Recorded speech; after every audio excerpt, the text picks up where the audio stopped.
Yipee-Ki-Yay, Mr. Falcon.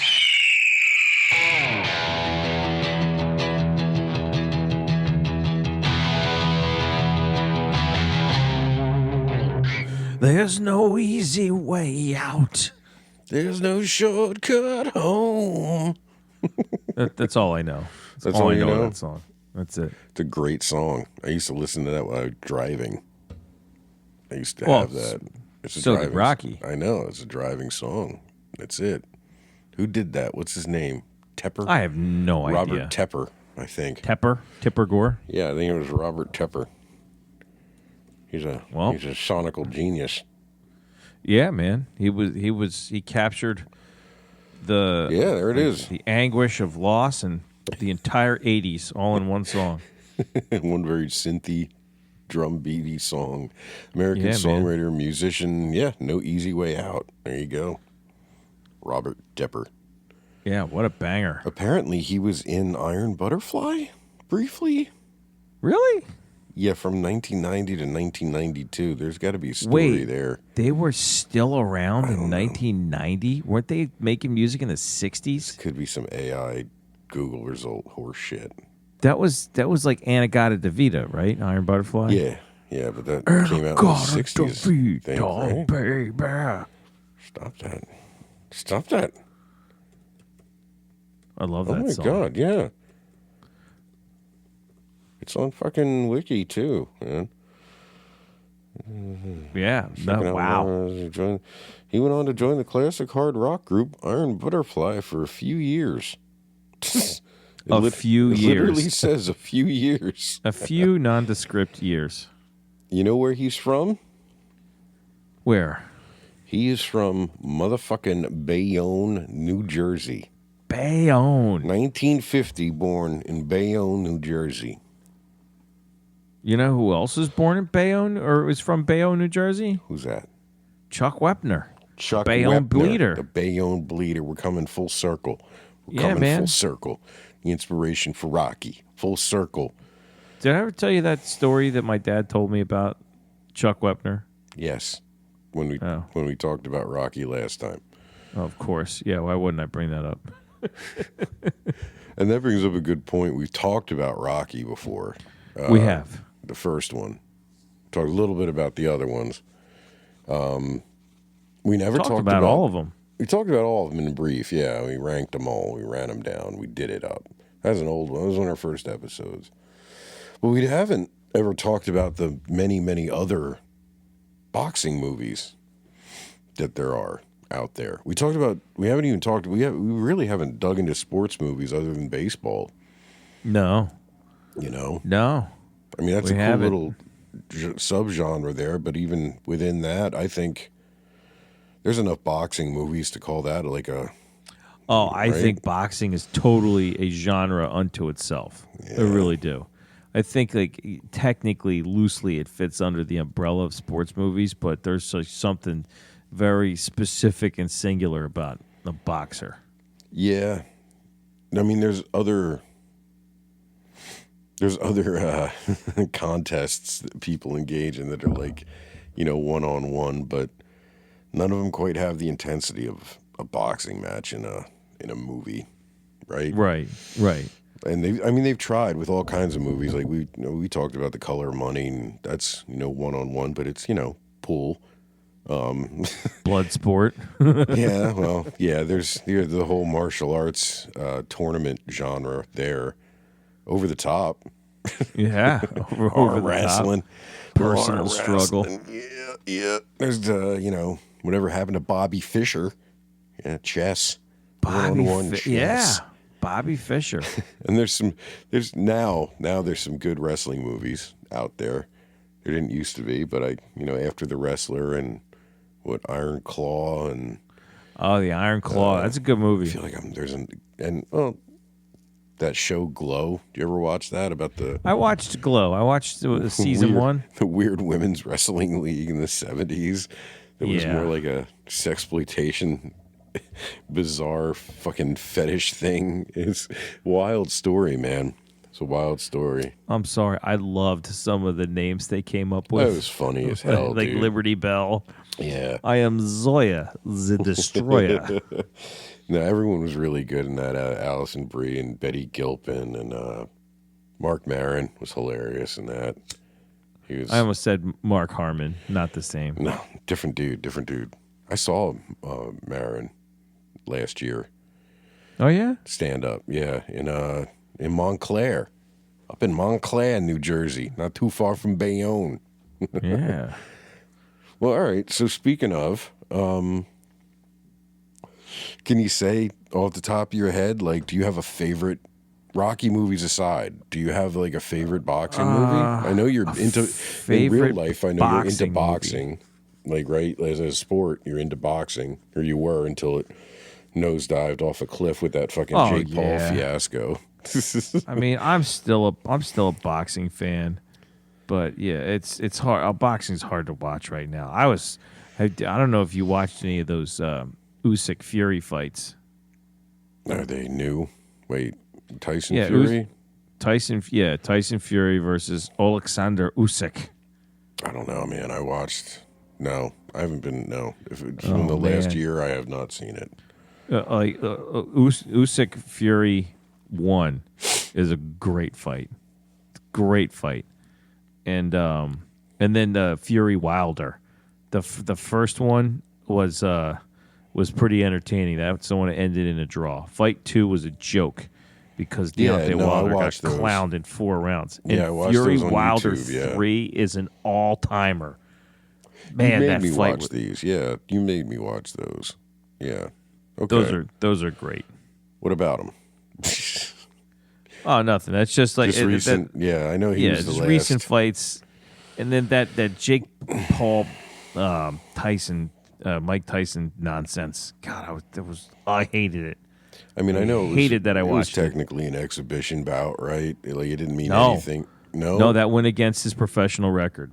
that ended up being sanctioned. Like That was a fight. sanctioned. That was a sanctioned fight. Even with all those bullshit rules.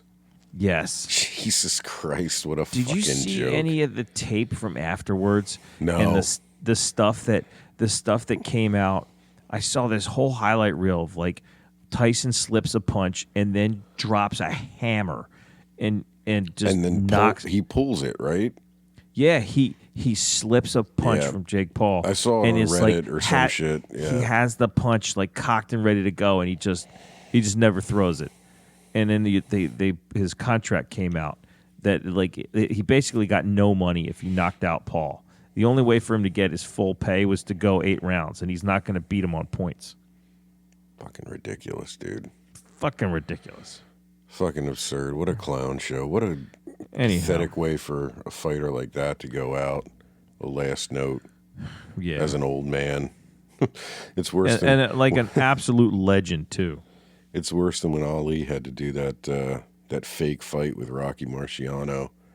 Oh yeah. You read about that. That they actually I've heard that it happened. I they don't talk know about much that about it. In Rocky Balboa. They mention that because that was like the premise of that whole thing.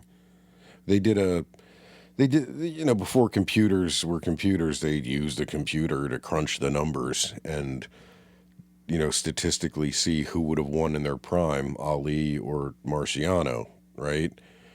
And supposedly this computer worked out, like, I guess by punches landed or whatever, how it was going to go per round. And it turned out Marciano would win, so said the computer. Well, this was when Ali was banned from boxing for the whole draft thing with Vietnam. Oh, before he fought Joe Frazier. Yeah. This is when he wouldn't make no money. He was broke as shit. So he accepted the offer to, with Marciano was still alive at the time. They basically acted out the fake fight in a ring for cameras. What the heck? For like a TV special. And then they cut it together like a fight and they showed it along with these computer results as like a TV special. Yeah. It sounds horrible.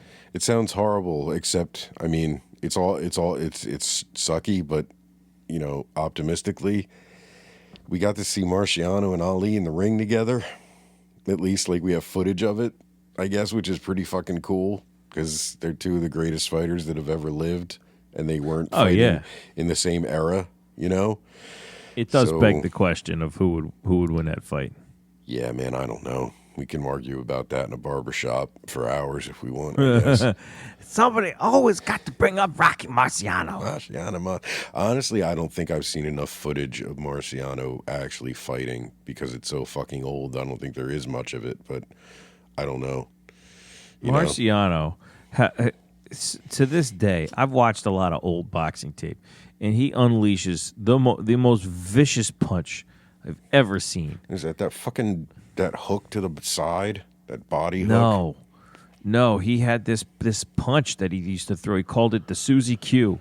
It was just he would just feign a jab, just like throw his hand out like at half the distance, just to get you to like parry it and drop the guard. Sure. And he threw this right cross, and he hit one. He was down on points against Jersey Joe Walcott, and he fucking smashed his jaw in like the 12th round. And just sent him. He just sort of slowly melts onto the ropes and does not get up. I thought it looks like he dies in the ring. Those guys used to beat the Christ out of each other. He broke his jaw. It's the single most vicious punch I've ever seen. Like just not only the formats of the fights, but the gloves they used. Oh, the gloves are made of nothing. Yeah, and the cheating that occurred. You know, that you didn't know, that didn't get caught. Yeah, that was some brutal shit. But you had to be a different kind of person back then to be a fighter, man. Even a bad one. Right. Even you a had shitty to be able boxer. to take You a had to beating. fucking oof. But no, man, the footage I have seen, whew, man. He was not the prettiest fighter, but he was a fucking puncher. Oh, but he was skilled. He was a lot more skilled than people gave him credit for. Well, he had to be. He never lost, right? Yeah, I mean, but people thought because when you have power like that, you always have that right hand in your back pocket, and people will sometimes write you off as just being a power puncher. But he was a legit like defensive boxer, and it takes time to set that punch up. You have to take a fucking beating, and you have to like lull the guy into this like false. You have to set it up. It can take 6 rounds to set up a punch like that, and he would do it.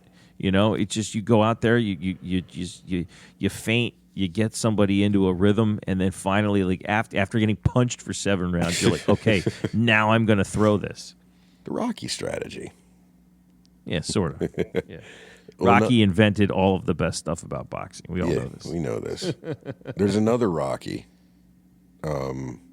It's kind of has a similar style to Marciano, Rocky Graziano. Rocky Graziano. Yeah, he was a middleweight in the 40s. The only reason I know much about him is there was a great boxing movie made about his life. It's not super accurate. His movies weren't, the biopics weren't trying to be documentaries back then, you know what I mean? But No.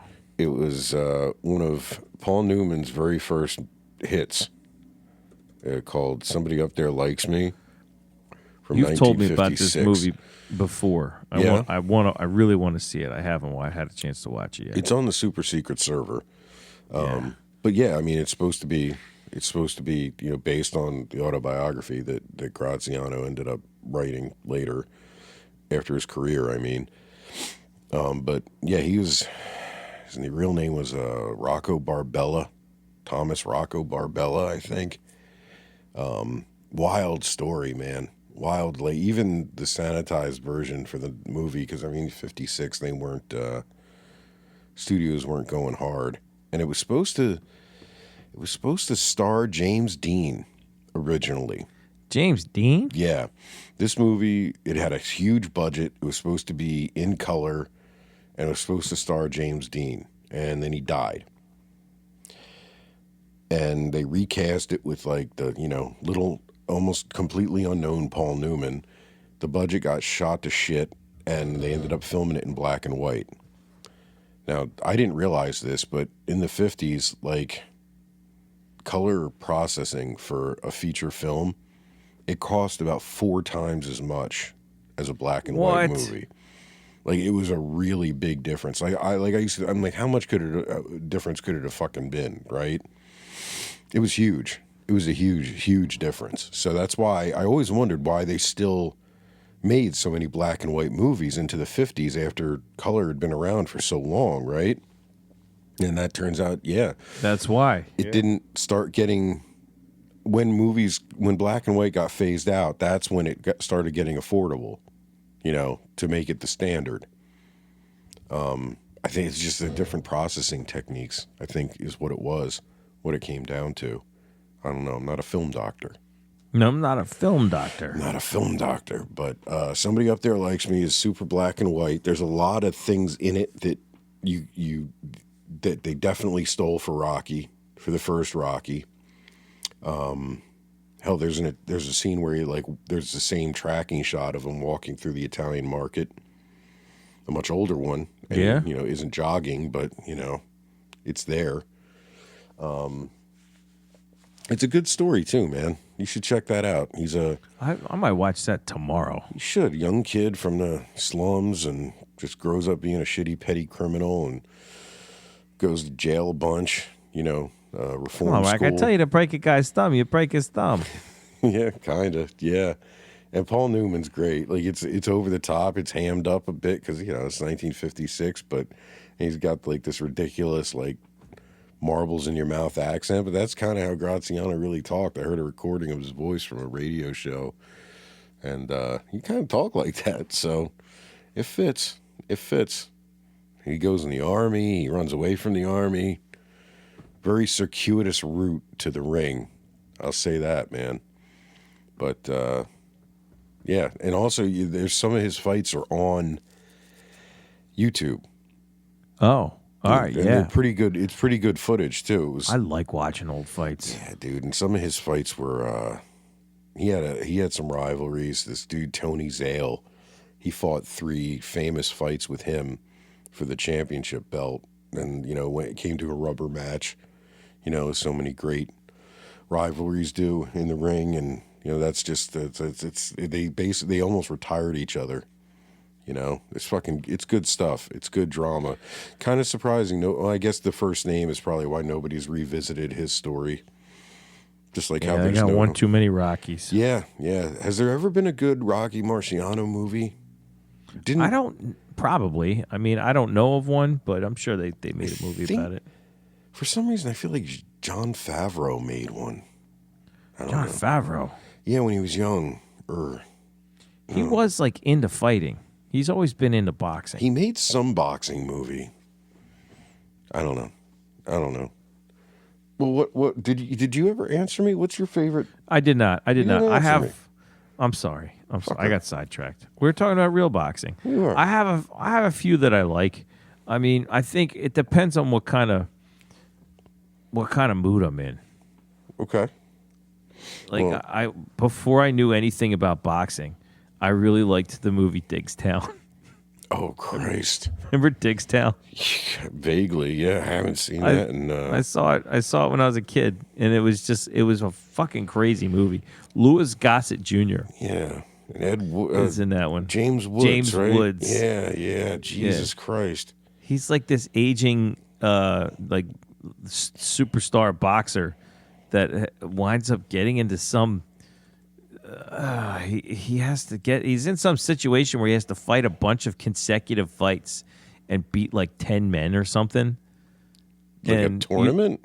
Yeah, basically. They just keep parading in these boxers, and the Louis Gossett Jr. just keeps knocking people out. Jesus and then but they get better and better as they go. And it's like some massive bet. There's a lot of money on the line. It's a fucking ridiculous movie. It's not great. I know I've seen it, but I'll have to watch it on purpose. Fuck. Yeah, it's very. Oh my God. I forget what year it came out. It was late 80s, early 90s. I'm looking it up right. 92. It came out. 92. Yeah, it's very 90s. What a cast, man! James Woods, a lot of Gossett people Jr., Bruce Dern, Oliver Platt, Heather Graham.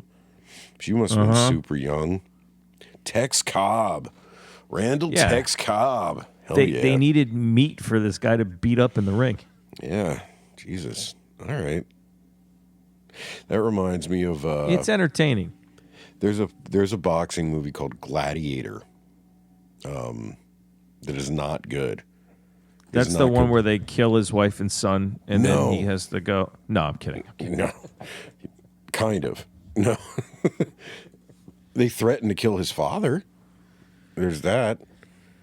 Yeah, the emperor threatens to kill his father, Yeah. and he makes him fight in the ring, and then he's like, Maximus.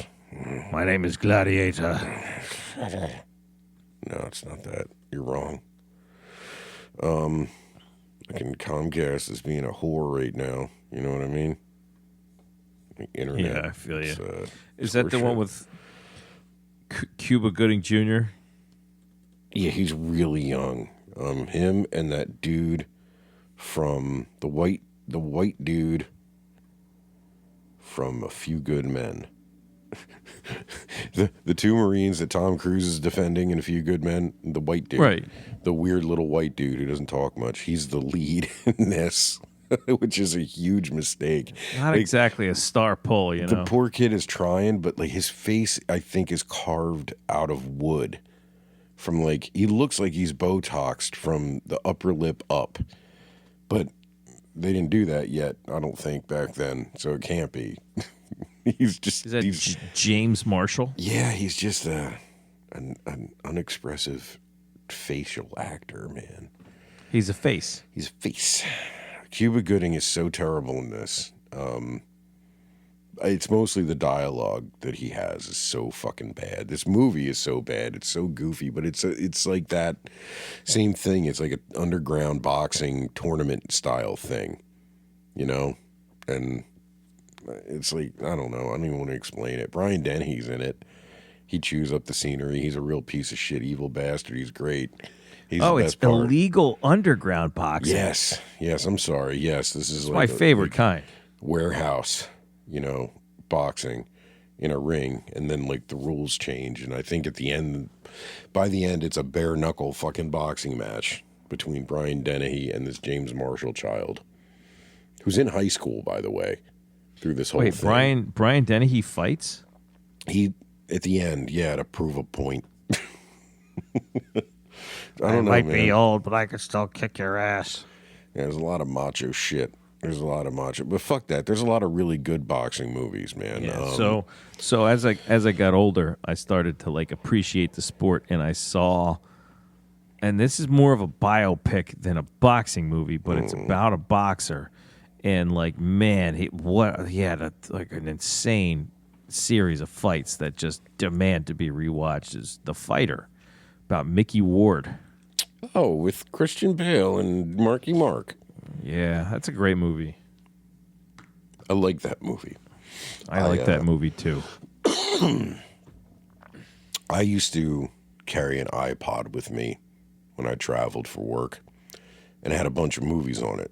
And I had this cable. This is hilarious. I had this cable that would attach to the RCA inputs on TVs, which they don't have anymore, right? Right.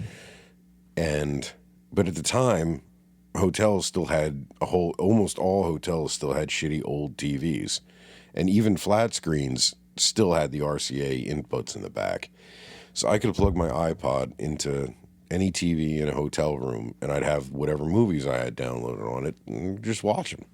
It was great. It's a great idea. It was great, especially when the trips I took for work. I was usually out in the middle of fucking nowhere, and there was nothing to do once you were back in your room at night. So I had a few movies, and that was one of the movies I had loaded up in there was The Fighter. And when I traveled, especially when skipping time zones, I could not. There's a lot of nights you just don't sleep. And I would put certain movies on repeat just to like be noise, and that was one of them. So for a while, I could not watch that movie. I'm over it. Just too much. I'm over it, but yeah. But no, I love that movie. There's a great rhythm to that flick. Everyone's great in that. What a fucking awesome cast. Even Marky Mark did a good fucking job in that. It's a good role for him, you know? Yeah, and not to mention just if you're not familiar, like a lot of people saw that movie not knowing about Mickey Ward. Yeah. That was their introduction to Mickey Ward. And if you don't know anything about him and you go and look up those fights, my God, Right. they don't show you the whole story.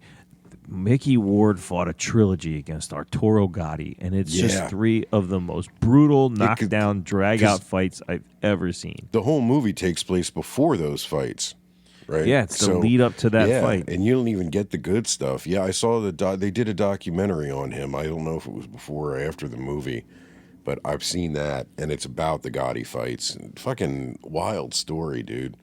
What a great little piece. I had heard his name before, but I didn't know. I hadn't seen the fights. That was when I was in college, I think. I didn't really get to see a lot of fights, and you couldn't just look them up back then. Oh yeah, now they're so easy to find. It's great. I wonder if they're on YouTube. I should check that out. That's cool.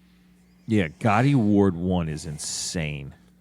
How do you feel about Bale in this? I love him. I think he's like Pretty great, otherworldly. right? He's so good. You think it's wild, and then you see footage of the real Dickie, and he acted just like that. He's actually a little weirder. He's a little weirder. It was fucking great. And again, he lost I don't know how many fucking pounds to be a skin and bones like drug addict. In this looks and the hairline, he just looks so weird and different. Excellent. And it was also like, in addition to being a great portrayal of real fighters just as people, you also get a clinic in boxing, and just like the type of fighters that they were. Mickey Ward would take a beating. He was just tough as shit. You couldn't put him down, but then he would outlast you, and then he would just pour it on. And he'd throw a body shot, and you would just crumple. And then you look at Dickie Eklund; he's the complete opposite. And Christian Bale shows that. When they show Christian Bale kind of shadow boxing. Yeah, he's got that weird beanstalk kind of jiving thing going on. Dickie Eklund was one of those shifty defensive boxers. Like, he would barely throw a punch, but you couldn't hit the fucking guy. He was just always just feinting and ducking and slipping, and it was a totally different style. Well, they were built completely different too. Yeah, he was lanky as hell. Yeah, and Ward was not. He was a stout, fucking burly, fucking Irishman. It's good. Yeah, it's a good big, Boston movie. There's one line for that I loved. I don't know why I remember this, but Dickie Eklund, he pisses off his father in the beginning after he jumps out the window, and his father tries to punch him. And Dickie Eklund just slips it and lays him out. Yeah. And then Mickey Ward comes up. He's like, "Come on, I know Dad, what you're gonna say. You came in like a silverback fucking gorilla. Come charging in like a silverback fucking gorilla. What are you doing?" You're right. That's a great line. I remember that too. Oh shit, that's good. The one line they do say way too much is head body. They really head lean body into head. that a little too fucking much. It's a little too fucking obvious too. But head body head. This was also the first thing I ever saw Amy Adams in, and she's awesome in this. That's right. She's really good in this. And the mom, I don't know if I've ever seen her in anything before or after, but she was nominated, I think, for supporting actress, an Who's Oscar. The mom? I don't remember her name. That's what I'm saying. I don't think she ever did much else but that. Or it's just I didn't ever. Hold on. Hang on, we have the internet. Hang on. Melissa Leo? Yeah, it looks like it. I don't know her from anything else. Do you? I mean, she was in Prisoners. I guess Prisoners was good. It's a good movie. I don't recognize. She looks. They have so much hair and makeup on her in this fucking movie too. But man, she pulled that role. You would never know. Yeah, look, she's been in a lot of movies I've seen. I just don't recognize her. That's what it is. Anyway. Great. That's a great movie. Speaking of more modern boxing movies, what about Southpaw? You seen that?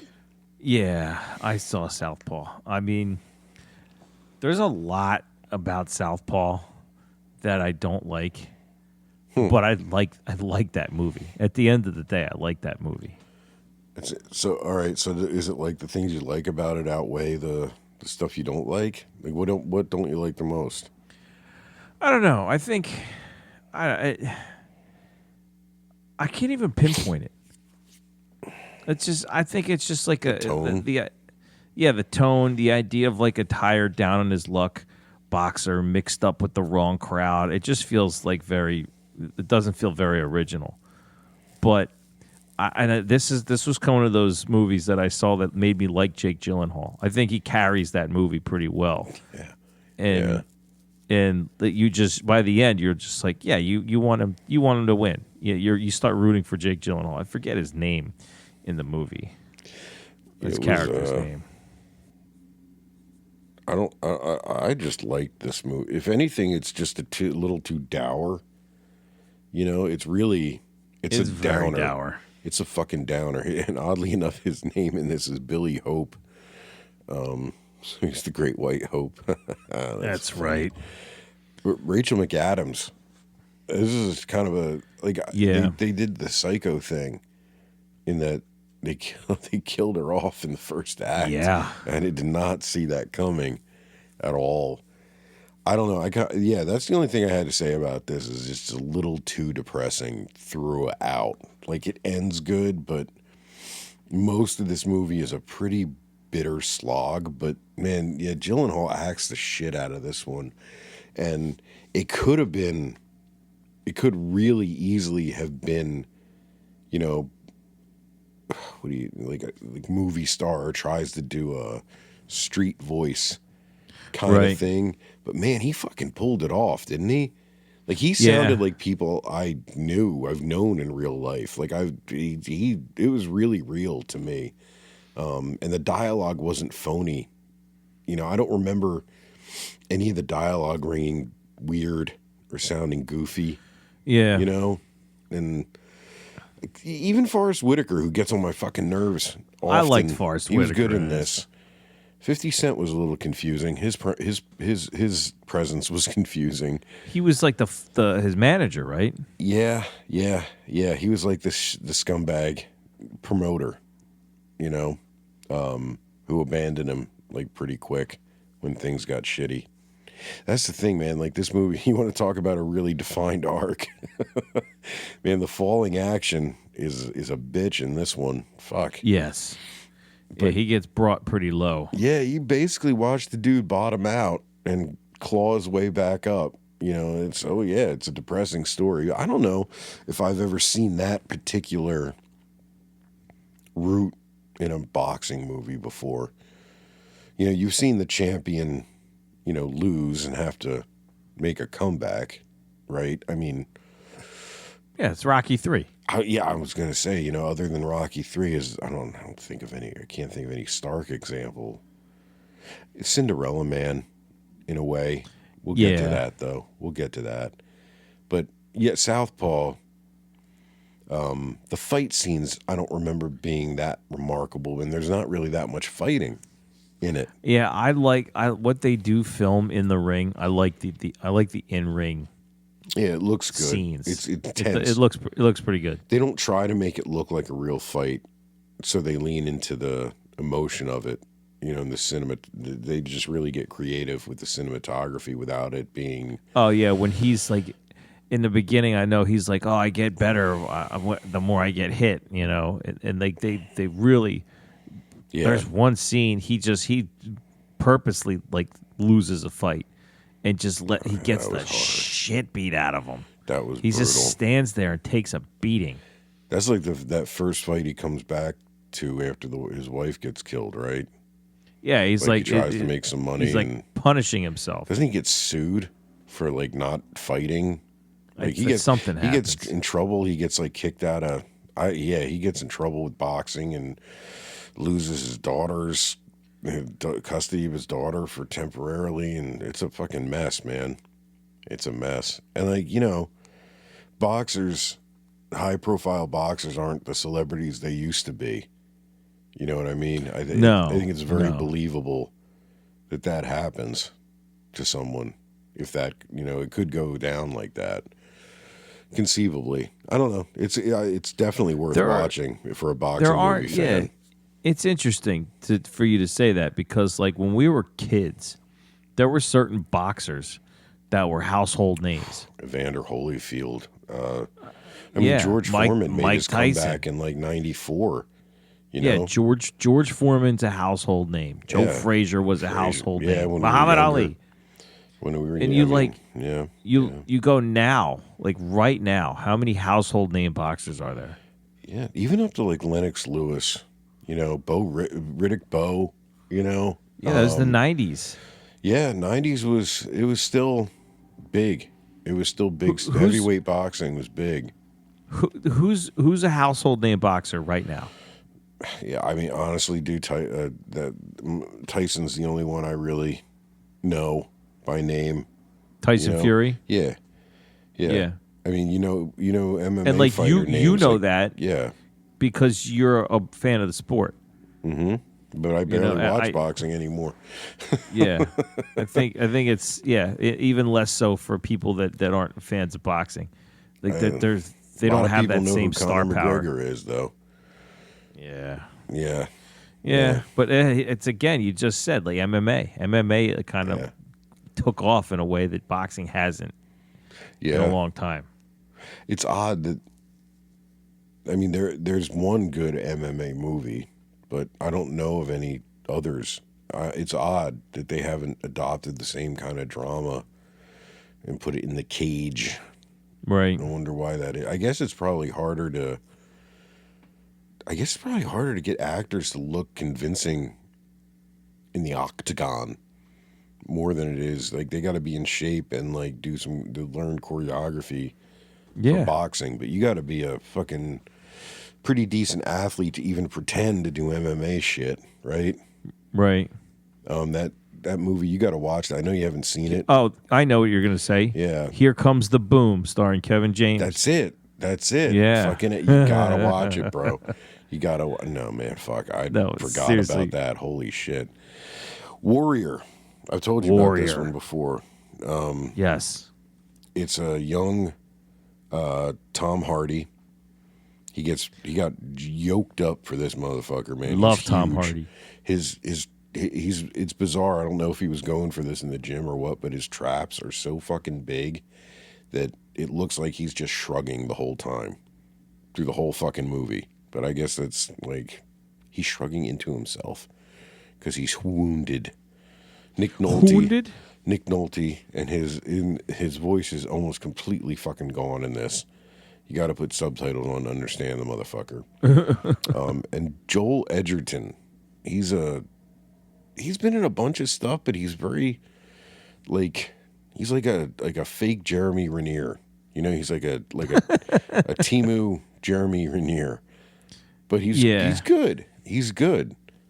He's good, and everything I've ever seen him in. I like Joel Edgerton. He's been in a bunch of stuff I've seen. That I've liked. A high profile thing he has done is he's the young Owen Lars in a lot of the Star Wars stuff. Yes.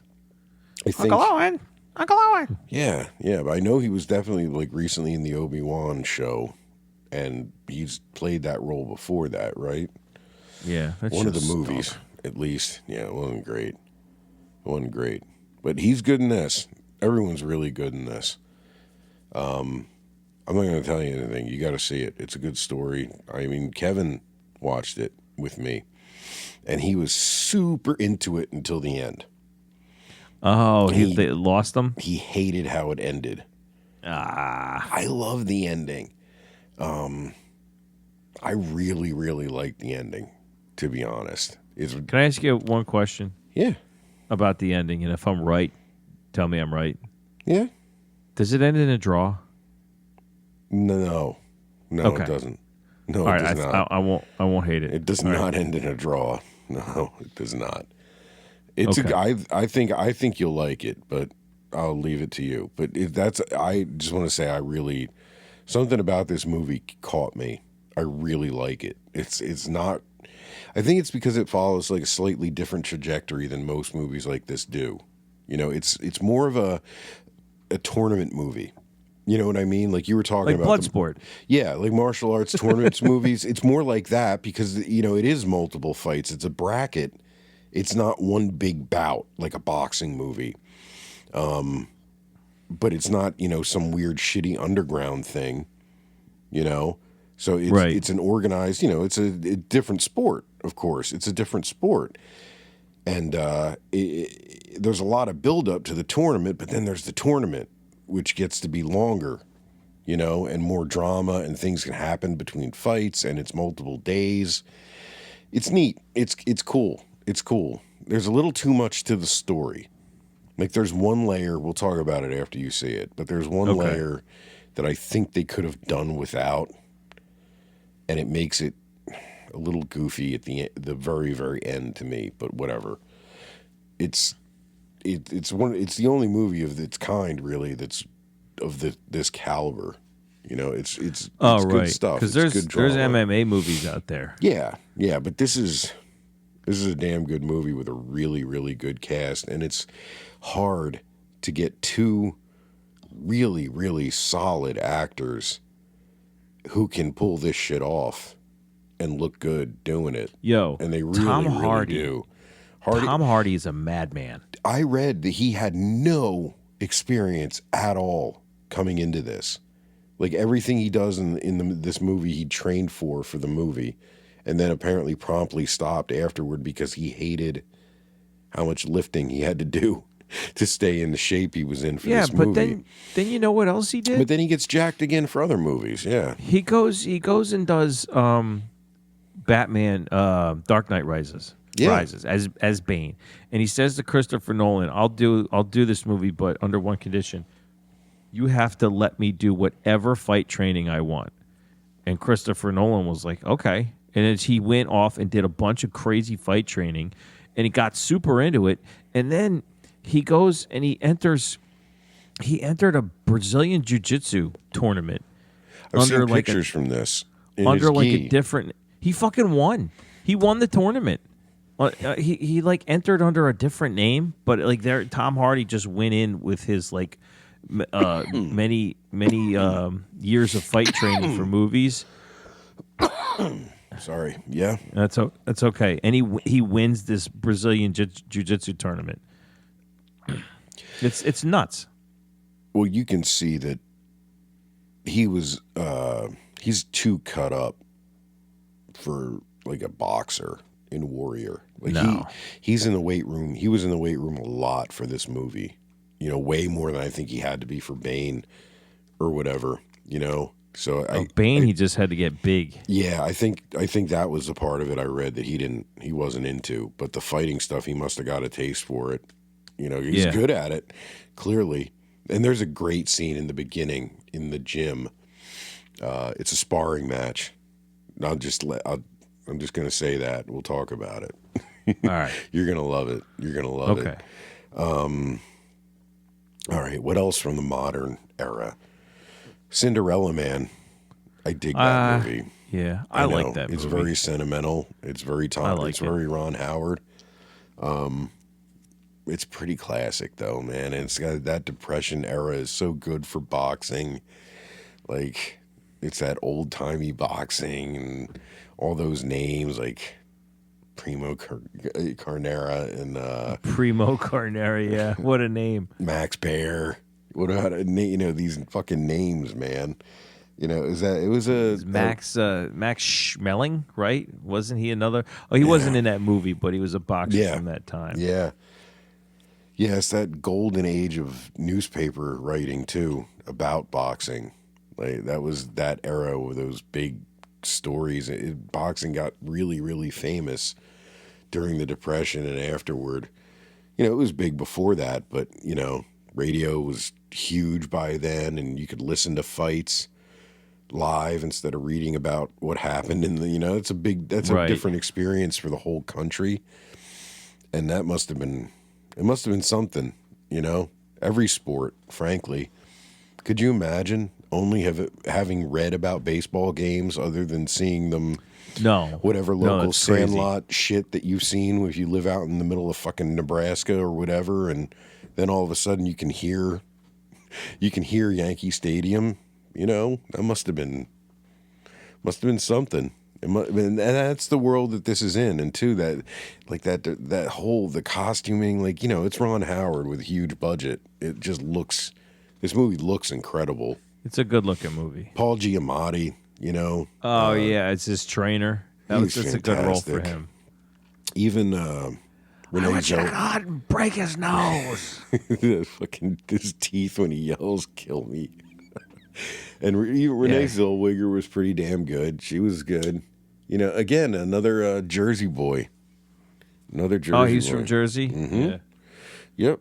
The whole thing kind of... What was his name? Jimmy Braddock? Yep, Jim Braddock. He's got a cool story, too. Another guy nobody really remembered until this movie came out, which is, I guess, why they made the fucking movie, right? But, you know, another, you know, washed-up boxer, like we said, who has to... He's got to do what he's got to do. And, you know, what he knows how to do is fight. So, yeah, I don't know. Chalk that one up. That's a winner. like that. I like that movie. And again, like, you get...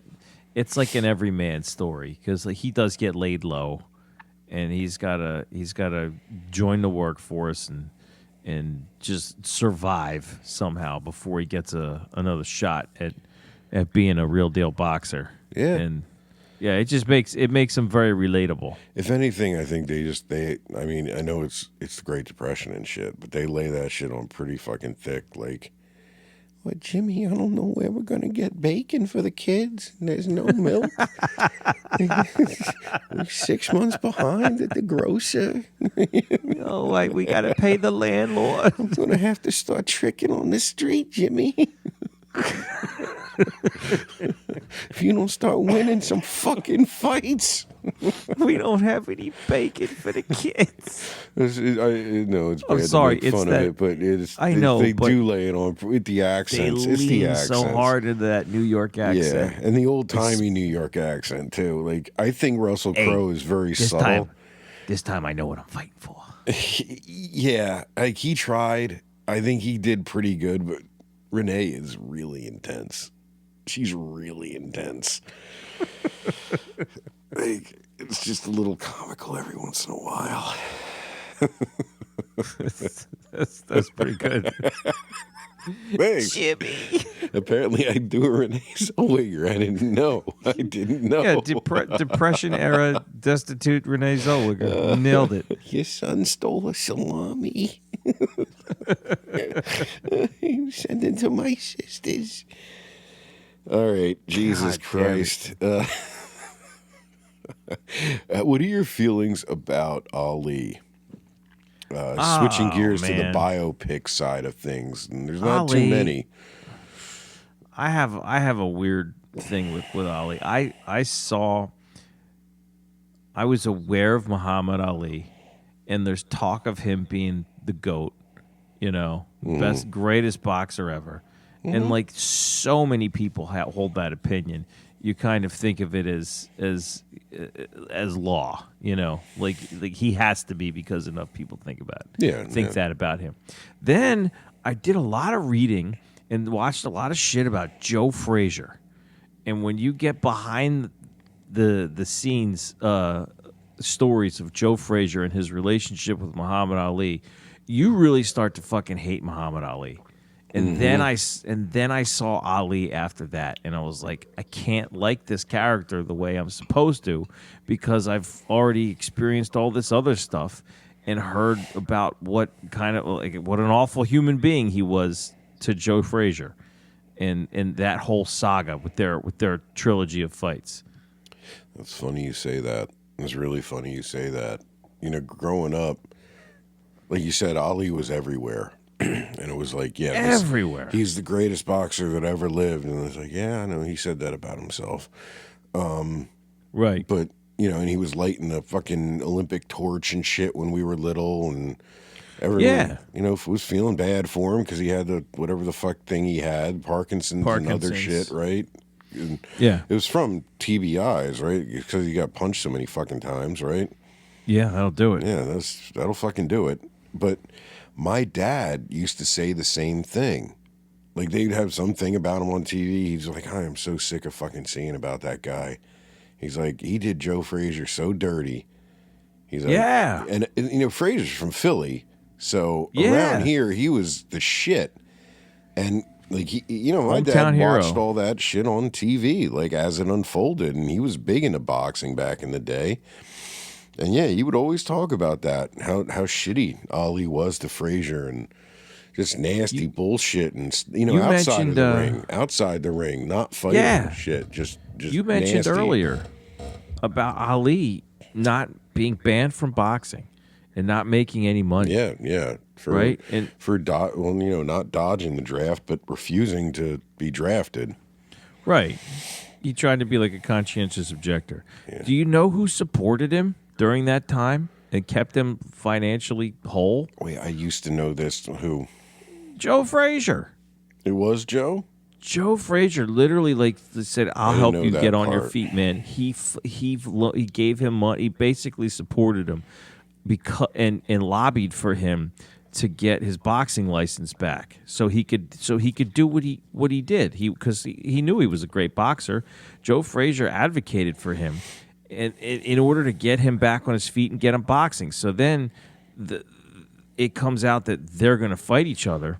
And he started talking all kinds of shit on Joe Frazier. And Joe Frazier was like blindsided. It's like, why is he doing this?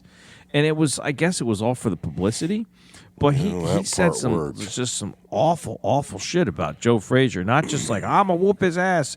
Not like that, but just like really ugly stuff, like personal attacks, calling him a gorilla and all that. Yeah, weird racial shit, yeah. Yeah, man. And then Joe Frazier he was quiet. He was quiet, humble, and he would and then he laid a beat down on Ali in that first fight. And a lot of people argue that because Ali was out of shape, but man, Joe Frazier, oh God, he beat him stupid. Was that Ali's first big fight back, or do you know? I think so. I don't remember the chronology there. I think so. Joe Frazier was the reigning champ, and Ali challenged him for the belt, because it was like he didn't win the title from Ali. Ali vacated it because of the draft shit. Right, and then Joe Frazier got a title shot. Paper champion.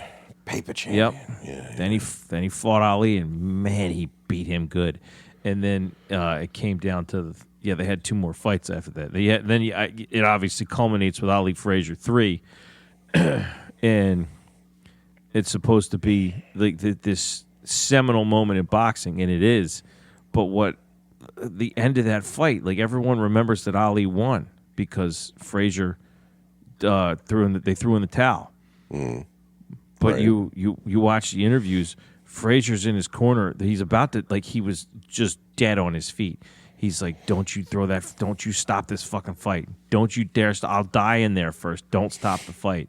And what they didn't know was that Ali could not continue. He was exhausted to the point of like death, and they had already cut his gloves off.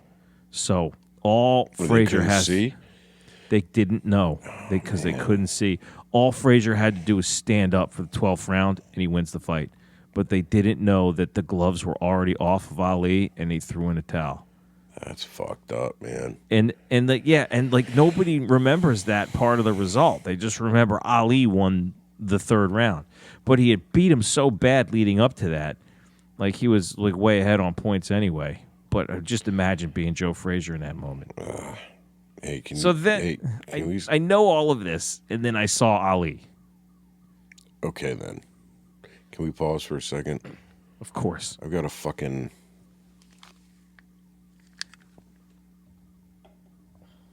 It's a goddamn car alarm or something going off, and I'm catching it on my fucking mic. Oh, really? Of course, I hear it louder through my headphones than I do in the real world. I don't hear it at all on the call, but yeah, I mean, the mic's different. God damn it. I think I hear it now.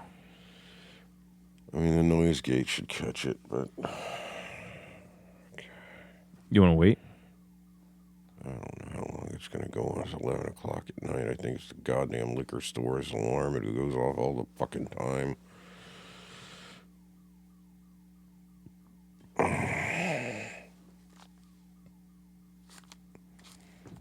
Let's just wait a little bit if you don't mind. Yeah, not at all. All right, so we'll just Right around the 54-minute mark. I'm gonna cross off some shit from the list here. Talked about Sorry, I that. went We on talked about- a Ali No, that's rant. all right. That. Get into that.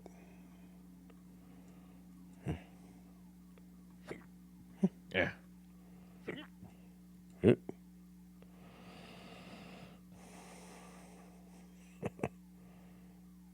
You're laughing at Snatch. Laughing at Teen Wolf 2. I just made Lenny watch the first one. She fell asleep. What, like the Michael J. Fox one? Yeah. Yeah. Yeah. Yeah. Oh, God. This fucking thing. And the best thing is my bedroom windows face that, so whenever it goes off at night, it's nice That and sucks. loud. I hate living here, dude. I hate living here. You ever think about moving? Yeah. But if we're going to move, we're going to get the fuck out of here. You know? When you say get out of here, like out of Jersey?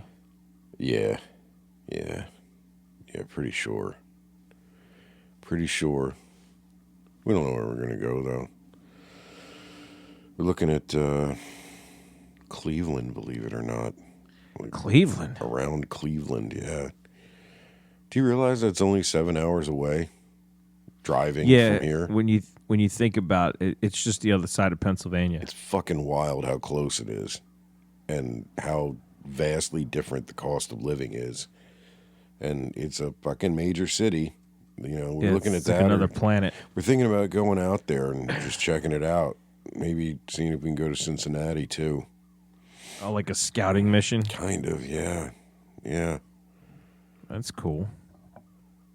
I mean, if it's even, it seems similar to here, except you don't hear too much about people hating on Ohio, That's a red state. Yeah, I know. I think they have constitutional carry there. Yeah, they do. They're like a swing state, aren't they, technically? No, they are a red state. They used to be a swing state, not anymore. Who knows what the fuck everything's going to look like in a couple of years. God willing, we'll have more than 2 fucking parties. That'd be nice. I doubt it, but... All right, fuck it. We ball. Let's just go. Fuck it, we ball. Fuck it, we ball! It stopped. Nice. I am fucking magic. Yeah. It heard me, man. You did it. All right, so you know all this shit about Ali and Frazier and all this shit, and then you see this movie with Will Smith. Yeah. And it makes it a tougher pill to swallow. Yeah, it really makes him into like a fucking thing, doesn't it? There's like there's the Ali that we see in the public eye, like the myth of Ali. And then when you get into like the nitty-gritty of some of the stupid shit he did, it's hard to see him in the same light.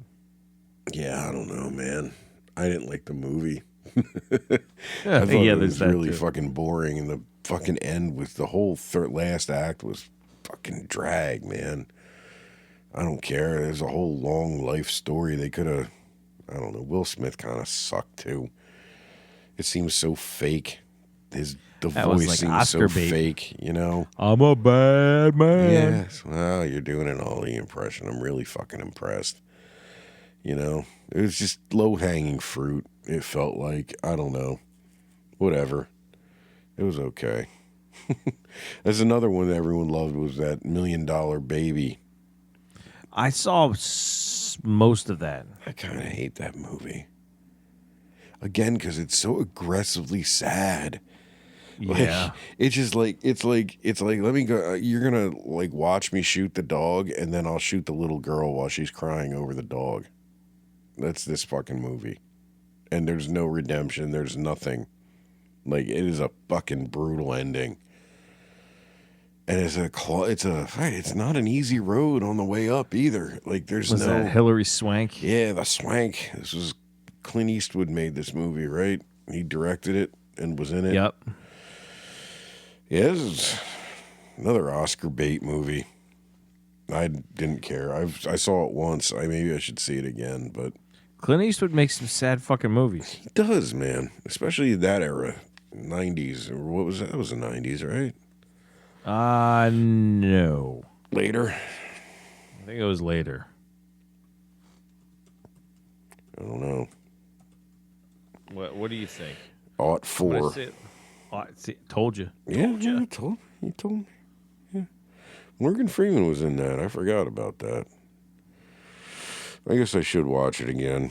I just remember Jay Baruchel's that weird little dork in the gym. Jay Baruchel. He's perfect. Whatever. It was good. It was at least it's a movie about female boxers that doesn't Lady suck. boxing. Yeah. It doesn't suck. It's not a bad movie. I just it's not my thing. It's a gut punch. Yeah, it's like Southpaw. It's too sad. Too sad. Another fucking Requiem for a Heavyweight. You've never seen that, right? No, I have not seen that one. That's a fucking sad one too, man. And who's in that one? oh Christ, it's Jackie Gleason is the scumbag the requisite scumbag promoter, and the lead is Anthony Quinn. You know Anthony Quinn from Tony Quinn? Tony Quinn, yeah. I mean, it's from '62, and again, it's in black and white, but it's based on a story written by Rod Serling, and there was like a TV movie version of it first, and then this was the theatrical version. You know, Rod Serling is a Twilight Zone dude. I do. Yeah, Wait, okay. who's Anthony Quinn play?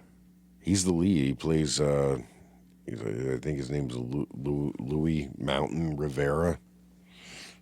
Everyone calls him Maybe I'm Mountain. looking at. I just looked it up. It says Jack Palance plays Harlan Mountain McClintock. Yeah, that's the TV version. Oh, I did the wrong one. That's the one. Yeah, that's the other one. Oh shit. Yeah, this one's got Mickey Rooney in it too. It's good. It's sad though. It's really sad. It's another, washed up fighter, but it's really it's more about like he's a dude who wasn't really, he was a champion when he was young. He's one of those guys that he peaked real early and then had like a long mediocre career afterward until he just couldn't fucking fight anymore physically, Right. And then it's like, what happens to a guy who's, almost 50 and the only thing he's ever known how to do is fight? He doesn't know how to do anything else. What the fuck does he do? And I guess they kind of borrowed a little bit of this for Rocky too. Like, as a fighter has to go get a day job. It fucking sucks, Yeah. But Now they can just get on a podcast. Yeah, right. Not in the 40s or the 50s. This one's more sad because he's also has trouble fitting into just society. Because he's just so used to his whole life being boxing and in the gym and fighting and being on the road that he doesn't know how to interact with a woman in an office setting without like kind of freaking her out, And he's not like predatory or anything. He just like, he doesn't know how to talk about anything but boxing. And he's, a little punch drunk. And he talks like he's punch drunk. And, it's just fucking gut wrenching, man. And it ends on a fucking downer. A downer with a cheering crowd. Oh boy. I'll tell you that. Like, if you want to feel good at the end of a boxing movie, watch Somebody Up There Likes Me. Okay, but if you want to feel if like you want you've some been feels, walked all over. If you want another great black and white movie, and that again, there's like hardly any boxing in this movie. The very beginning, there's some boxing, and then there's like nothing, and there's like another fight at the end, sort of. No, it's totally worth it. I don't know which one it's worth watching more or first, but Well, I think you give a good bit of advice with what kind of mood do you want to be in at the end of it. That's how you choose. Oh, check this out. You know, you've seen Lawrence of Arabia, I assume, right? At some point. Yeah, long time ago. Anthony Quinn's in that. Like he's one of the warlord guys. I forget his fucking name. It's been ages. Apparently, Oh, got it. Anthony Quinn filmed this movie when Lawrence of Arabia was on a 2-month hiatus. So he filmed it in 2 months? Yeah, he came back to the States, filmed this, and then I guess went back to the desert. And this movie actually came out before Lawrence of Arabia. That's how long that movie took to make. Cranked and it out. It is a beautiful movie, though. If you ever get a chance to see that in 4K, holy shit. I have never seen it in 4K. Whatever they used to film that movie, it's beautiful. Beautiful. It's just maintained. One of those movies that never was in danger of being lost. That's for sure. Anyway, Requiem for a Heavyweight. A little hard to find, but it's on the super secret server. It's on the server. It's on there. You know about it. All right, what else? What are we forgetting? I don't know. That's a pretty good rundown. Probably tons. There's a ton of boxing movies. Yeah, there's a ton of them. There's some goofy ones that I like you know, the old Abbott and Costello Meet the Invisible. Oh, yeah. Oddly enough, they Abbott added and that Costello whole boxing subplot. Meet the Invisible Man is mostly a boxing movie because it's about a boxer who accidentally gets turned invisible with the serum from the old Universal movies. I used to love the scenes where you just hear him like, jab, right cross, right cross, uppercut. Because that's all you need. You just need to know what punch to throw. And a beat too slow as you hear what he says and then register it. That's it. Yeah, can't the other boxer hear it? Nah, he's whispering it. We hear it more because it's like the audience is hearing it, so we can hear it. I don't fucking know, dude. It's about he's like, he uses Lou Costello's body like a marionette at some point, doesn't he? And just like boxes someone. Yes, it's I ridiculous. think so. It's funny, though. It's funny. Teen Wolf 2, another boxing comedy. See, that I've never seen. I've seen Teen Wolf. Michael I know J. Fox, it makes him be really good at basketball. Yeah, same concept, but now boxing in college. He gets wolfified. Yeah. And becomes a boxer. Yeah, this is like headgear boxing because it's college. So there's headgear. Is it the one with Jason Bateman? It's Jason Bateman, yeah. It's a young, goofy-looking Jason Bateman.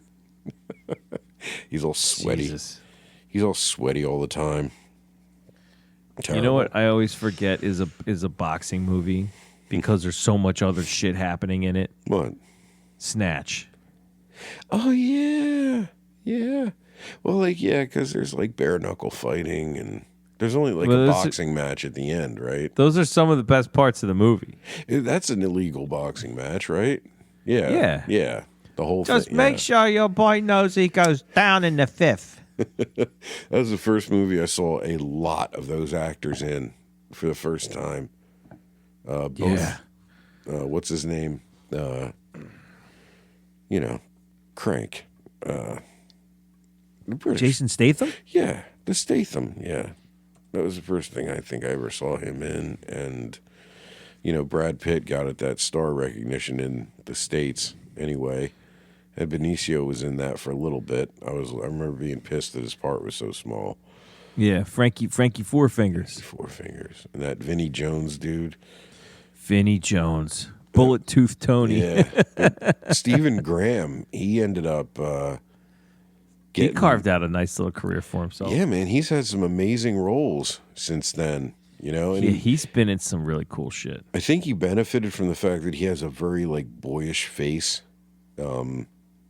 He's been acting so long, he's got to be getting up there, but he looked young for a long time. Yeah, he played he was Al Capone on Boardwalk Empire. Yeah, that's honestly what I think I know him the best from. But he's been in so many fucking movies, man. British movies too, but he's been all over the place. I watched a movie that he was in totally on a whim. I had no fucking clue what this movie was. I watched it. Have you ever seen a movie called This Is England? No, I don't think so. Oh, it's crazy. This is It's England. crazy. It's about a little boy who gets like bullied in England, and he falls in with a group of people that defend him from these bullies. And they say, "Yeah, will you come hang out with us?" And it turns out that they're skinheads. Oh, yeah, that's not good. Yeah, I can see him being a scary looking skinhead. Yeah, And they're not really doing anything like creepy or anything, or they're just hang out, and they are skinheads until the guy that used to run with them gets out of prison. His name's Combo. That's Stephen Graham, and he's just like, "What have you guys been doing while I've been in the can? Why aren't you doing skinhead stuff?" And he's pretty fucking why scary. aren't you doing skinhead stuff? Yeah, it's like a. Do you remember? What was the one Russell Crowe was in? Romper Stomper. Yeah, I was just gonna say that's what it sounds It's like it's a lot like that. Okay. It's a very different story, but yeah, man, it's just like a terrifying skinhead movie. Apparently, he was in Gangs in New York. I think he was one of the like, pit bull looking Irish mobster guys, gangster guys. Yeah, that tracks. Yeah. I think that does it though.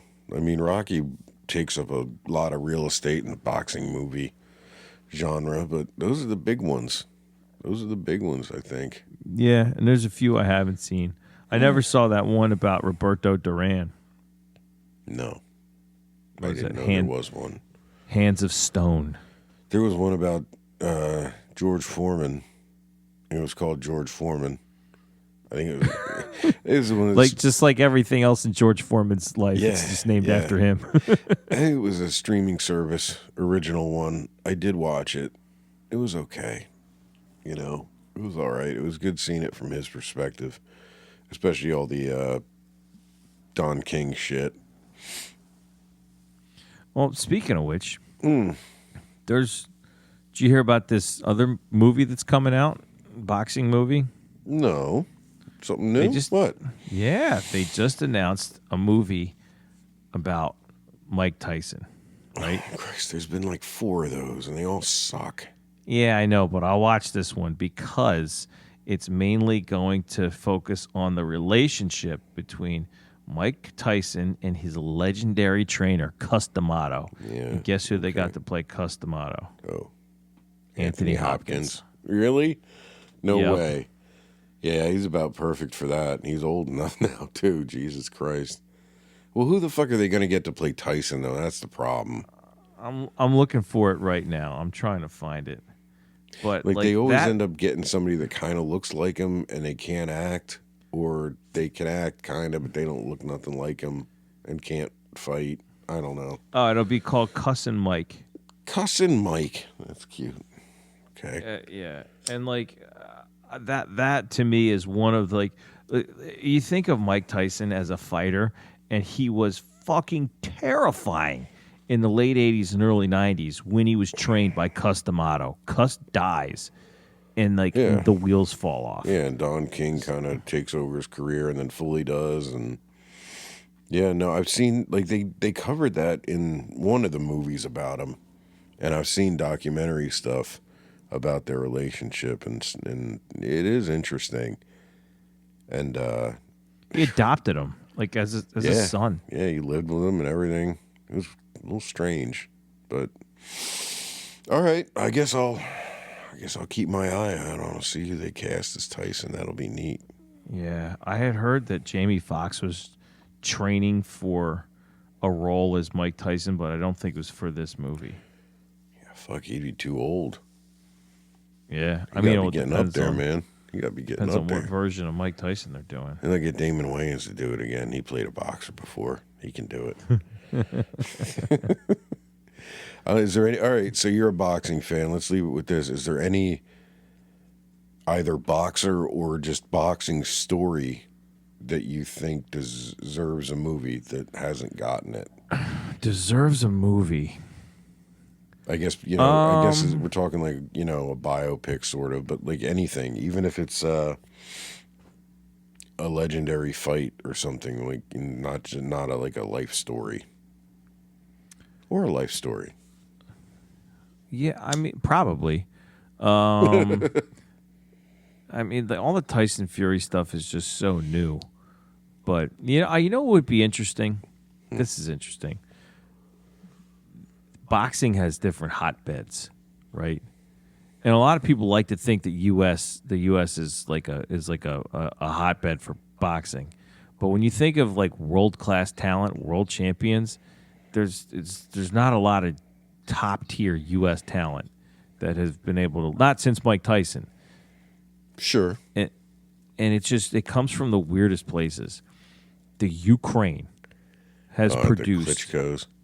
Yeah, man. But not only that, the Klitschko's, and then Lomachenko, and now Usyk, all just like multi-year reigning multi-weight division champions, all coming out of Ukraine, and two of them from the same trainer. Do you know? You ever seen Vasily Lomachenko fight? Yeah. He was incredible, absolutely incredible, like inhuman reflexes. I didn't realize he was from Ukraine. Yeah, he's Ukrainian. He's Ukrainian. His father trained him, and his father trains one other boxer other than his son Lomachenko, and that's Alexander Usyk. So two guys trained by the same trainer, and both become multi-world. Usyk automatically is the greatest cruiserweight ever. He absolutely cleared out that division. Was the first one to unify the cruiserweight belts, and then moves up to heavyweight and then unifies that as well. When he took down, all he was missing was the Tyson Fury's titles with the lineal championship and whatever sanctioned body belt he had. It becomes unified heavyweight champ. What do you know about that? All right. Crazy. That might be an interesting story. And they grew up watching the Klitschko's. That could be neat. You're right. That could be neat. I don't know the ins and outs of the drama, but I'm sure there's plenty. And Tyson Fury kind of like brought an end to an era of Ukrainian dominance, because you have the Klitschko brothers. Tyson Fury was the one that beat Vladimir and took his title, and then like you wind up fast forwarding how many years, and he gets beat by another Ukrainian who grew up watching came up watching the Klitschko's. That's kind of neat. It's a neat arc. I'd like to see a movie about Joe Frazier. A good movie about Joe Frazier.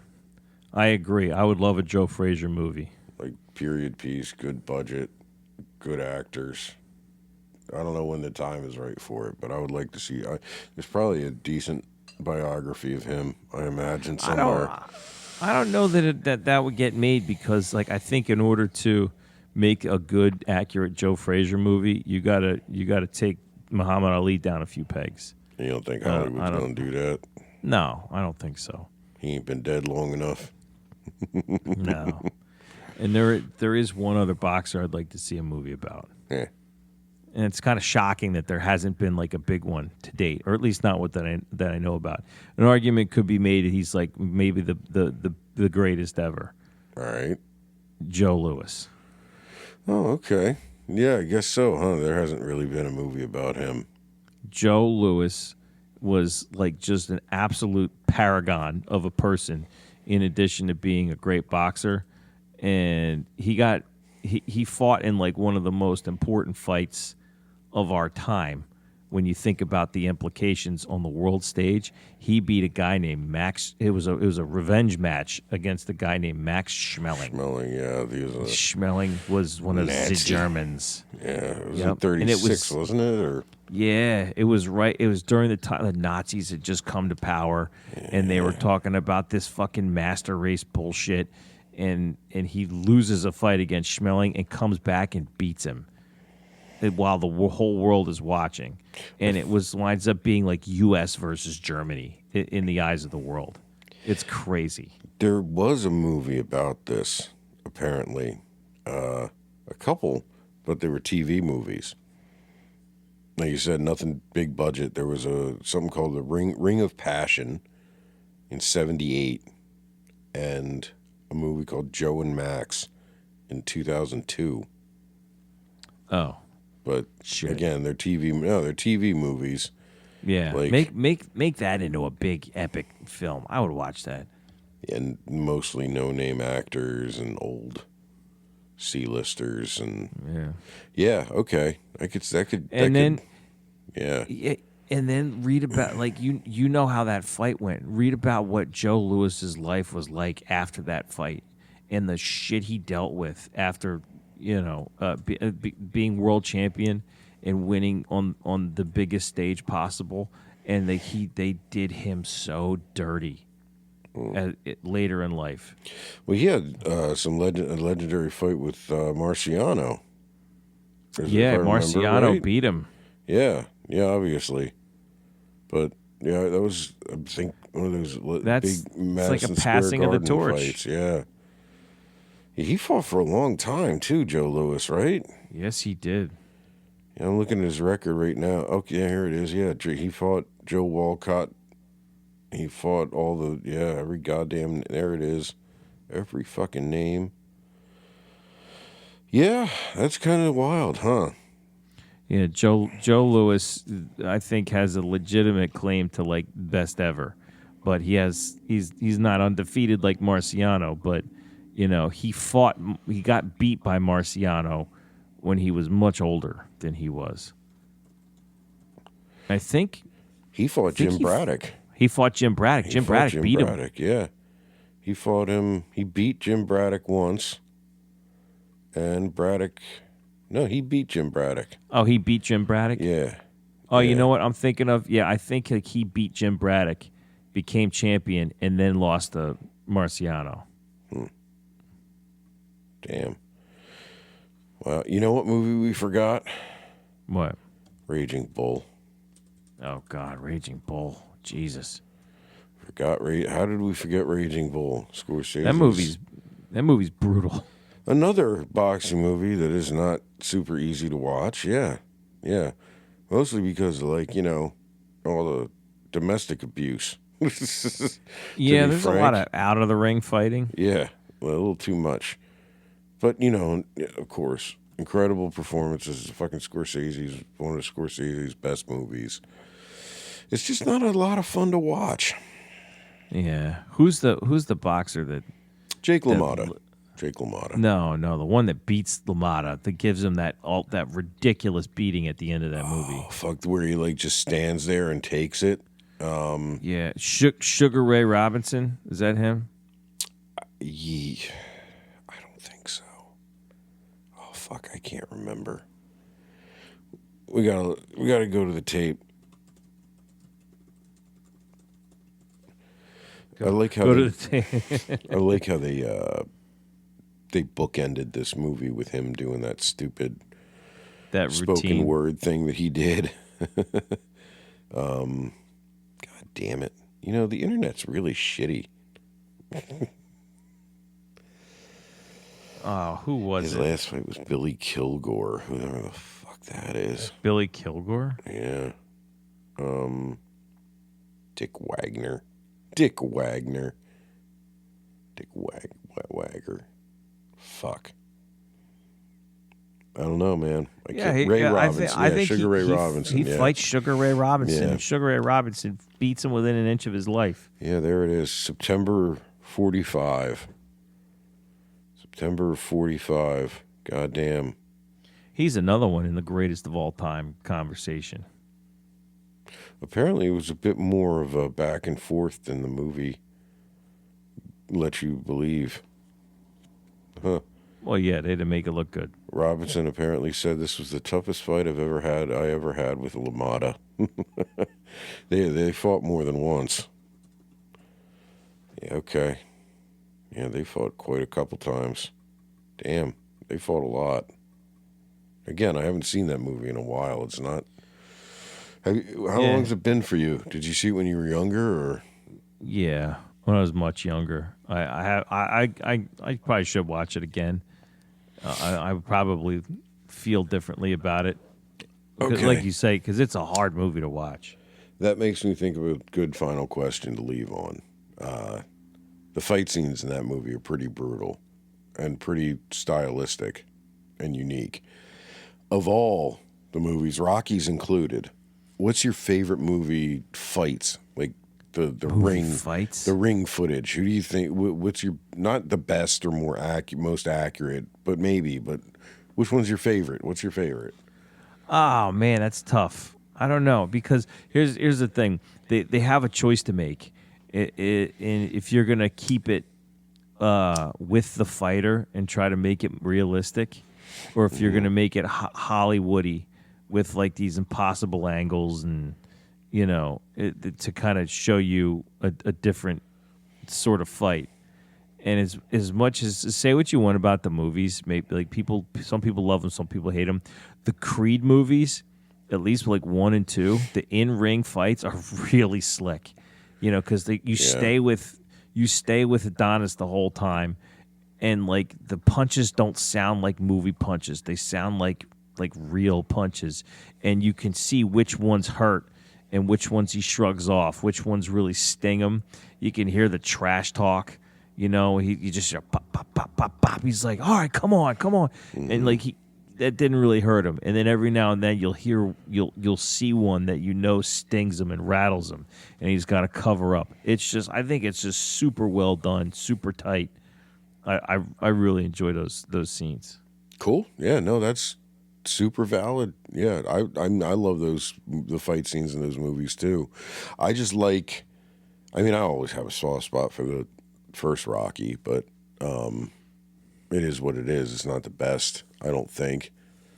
It's the drama of it is cool. The story that the fight tells in the first Rocky is good, but as far as my favorite, I think I like what they did with Rocky Balboa. Yeah, and how they filmed it like an HBO that's really fight. Good. Just that whole concept, and they still got the artistic, that black and white segment, and how every Rocky movie kind of has a bridge, somewhere like 3/4 of the way through the fight, there's a bridge. I don't know. Yeah, that one really stands out to me. I've never seen a movie try that or do that before or since, and it was pretty bold to do it in HD like that for a lot of reasons. So I think that one was pretty cool. That is a good one. Cool. All right. Boxing movies that aren't Rocky. Yeah. And we end up talking about Rocky movies. Sweet. Yeah. Sweet. You got to bring it up. It defined the genre, man. There were a lot of boxing movies before that, too. That's kind of neat to realize, though, after talking about them, that there were so many boxing movies leading up to Rocky. It was already kind of a sub-sports genre. It's just great for drama because it ends up a boxing match can only be so long. Well, so the movie has to be about more than just fucking boxing.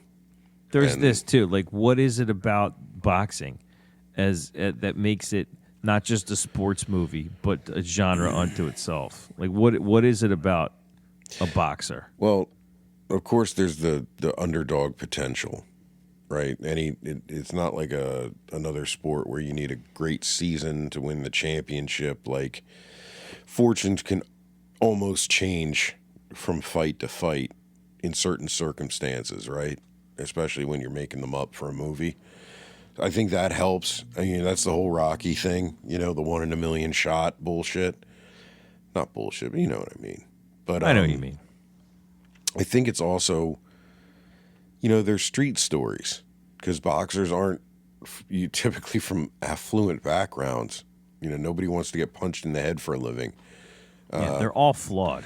Yeah, and they're all deeply flawed characters. They have to do something that's extremely mentally difficult to do, in addition to being extremely physically difficult to do, on like a scheduled the anxiety, of it.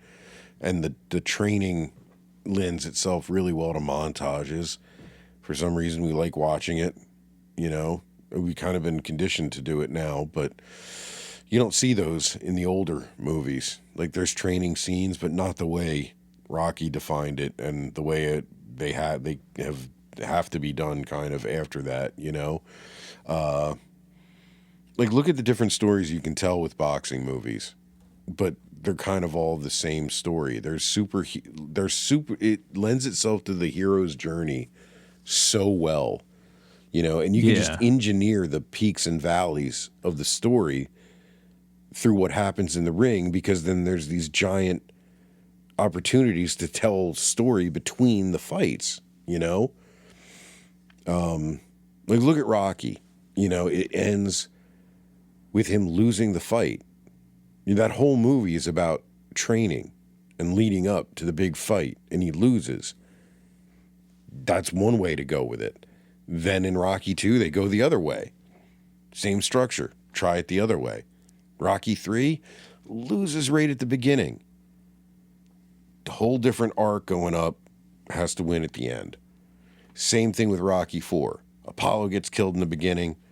Big arc to come up beat the Russian in the end. Right? So there's all these different... And then there's boxing movies with no boxing. Like Requiem for a Heavyweight. Right. And then, I mean, even The Fighter, there's not much boxing in that movie until the end. You know? You don't see much of Mickey Ward in the ring except for the big fight at the end. Right. So I think that's the thing about it. You can tell so much story without hardly showing much of the sport. A baseball movie, the team has to play, you know, in reality, 162 games. You know, in a season, depending on where you drop in on the team in the season, or if it's supposed to depict the whole season, you got to show a bunch of baseball games, you know, and it's a slower burn. It's more, you just have to show more of the sport. So you have to work the drama into the games themselves. Right. Whereas boxing can be about a lot of stuff in between the fights, and a lot of different kind of people become fighters. Mm-hmm. You know, and then there's the trainers, and there's that whole wizened sage. Yeah, you know, what do these trainers guys used to be draw on boxers. for support? Yeah, and then there's, you know, always family drama, like The Fighter. Tons of family drama in that. You know, Cinderella Man. You know, there's a lot of fights in that. To be honest, Jimmy, we ain't got no bacon no for the salami. kids. Oh, Jimmy. No, and I think there's also something to be said for where all those movies end up. Where do they all end up? They all end up in a fight in the ring, and like just that situation. Like, you're dealing with all this stuff outside the ring, all the things, all the struggles that you have to deal with leading up to the event. And what do? You lay yourself bare with nothing but your hands. Yeah. To try. It's just like, what a fucking situation to even put yourself in the first place. And in every one of these movies, these guys like do it because like they have to. It's what they were born to do. That's an insane thing, to step into a ring and fight for thousands like that. It's a crazy scenario, especially in the modern age. Yeah. It's wild. Yeah, and it's also, from a storytelling perspective, it allows you to distill everything from an entire narrative into one conflict. Just one struggle. You know, and no matter what, like, they position it either at the very end of the movie or a bit before just a coda, you know, almost always. So it's just this natural, like, things have to get resolved, conflicts have to get thrown to the side because, you know, the fight's coming. It's a scheduled fight, you're going to fight. There's a clock. You know, there's a clock on the action of the movie, essentially. Yeah. But yeah, it's super compelling. Yeah, yeah. And you can also explore things like rivalries. It can be about one person and their struggle. It can be there's usually a bad guy, you know, an enemy fighter, if you will. Sometimes you're your own worst enemy. Sometimes the story is about two fighters, you know, who have to end up facing each other. It like tries to tell two sides. There's a lot. I don't think they're out of ideas yet. I don't know that there's a good one. I mean, you know what movie I've never seen? That Daniel Day-Lewis movie, The Boxer. Oh yeah, I've never seen that either. I don't know that there's much actual boxing in it, but I should see that. That's a sin. I should see that. So we didn't forget about it. Anyone, we just fucking haven't seen it.